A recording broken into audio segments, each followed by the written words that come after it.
Now, unfortunately, man, we were really anticipating to look and see what was gonna be going on with Juju Watkins over there. But unfortunately, she didn't get a chance to really, you know what I mean, get busy in the tournament because she ended up tearing her man.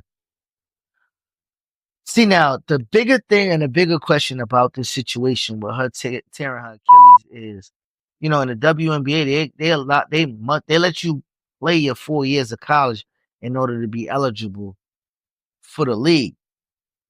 But the thing is now it's going to be a conversation at hand where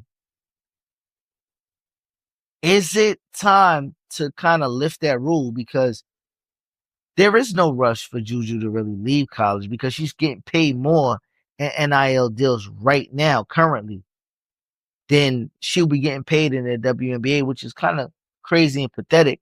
But it's like there is no incentive to leave early, even on injury.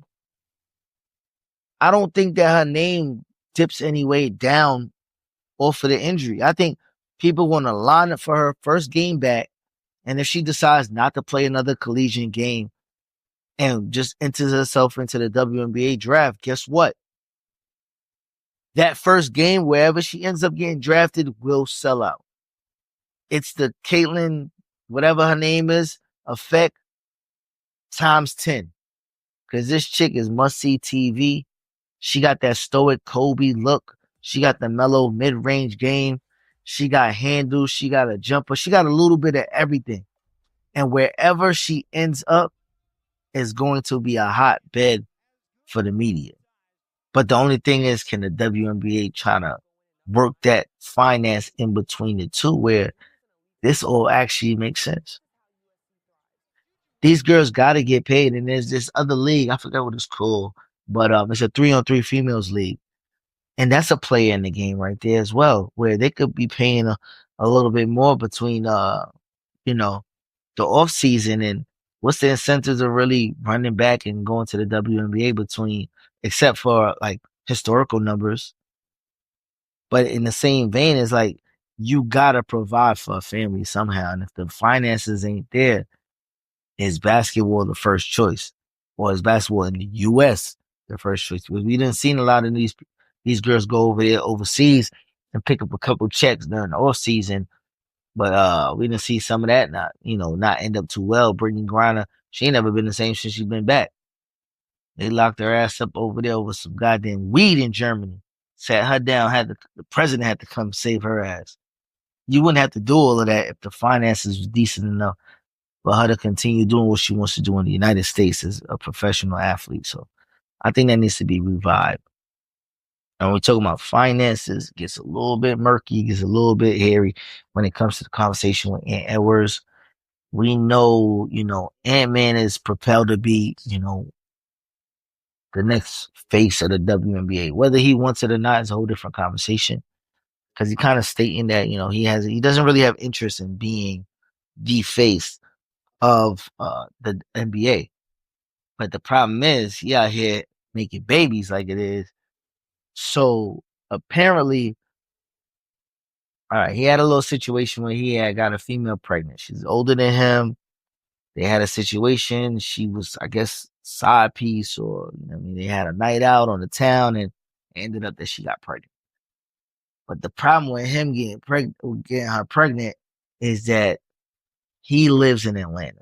So according to Atlanta's ruling, a certain percentage can't be increased when you have over a certain amount of kids. Like the set rate is a set rate, and if you live and you reside in that state, you can not go someplace else and try to force the payment differentiates between where you live.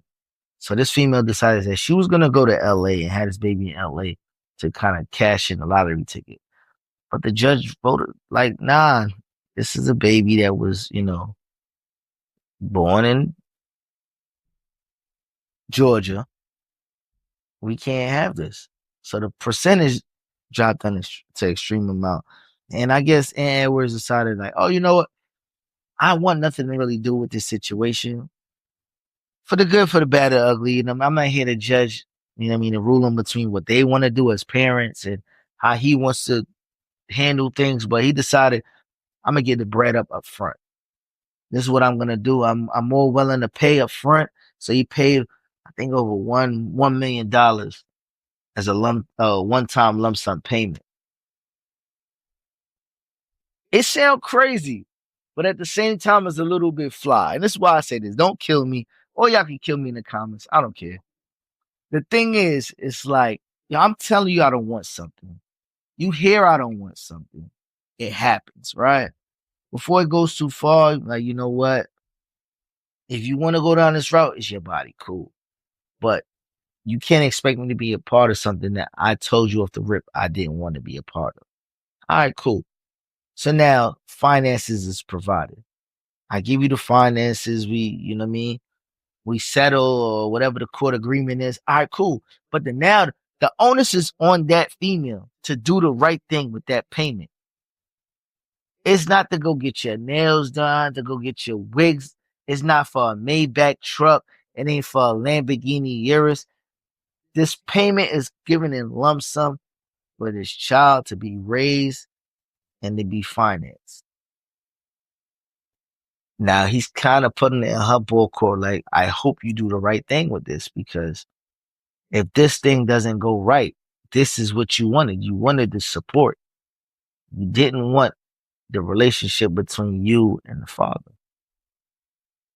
You chose the support first. So who's right and who's wrong in the situation? I don't know. But we'll take a close look at this and see, you know what I mean, how this shit